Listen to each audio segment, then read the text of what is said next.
pagsasama na ang ibig sabihin ay tanging kamatayan nyo lamang ang po pwedeng makapaghiwalay o ang mismong batas na sa inyo ay mag-uugnay ang siyang paghiwalay.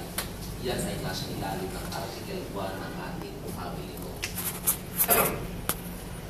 Sinasabi rin naman ng ating batas na sa pagpasok nyo sa inyong buhay may asawa ay taglay at kaakibat ang mga obligasyon at responsibilidad na inyong palalakihin at buhubugin ang mga murang kaisipan ng mga supling na sa inyo ipagkakaloob ng buong may kapal.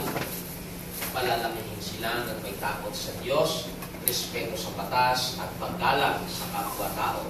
Maging kabuti sana kayong halimbawa ng inyong mga magiging supling.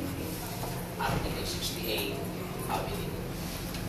Sinasabi rin ng ating batas na sa pagpasok nyo rin sa inyong buhay may asawa ay taglay rin at kaakibat ang mga legal at moral obligations na kayo ay magsasama sa isa't isa, mamahalin ang bawat isa, susuportahan ang bawat isa, at lalong higit ay magiging tapat sa isa't isa.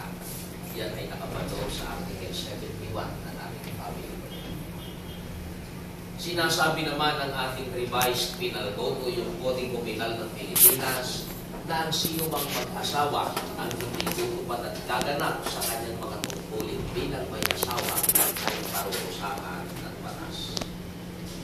Ngayon, matapos niyong malaman na ang kasal pala ay isang permanenteng pagsasama na ang ibig sabihin ay panghabang buhay na pagsasama. At ngayong alam nyo na ang inyong obligasyon at responsibilidad bilang may asawa,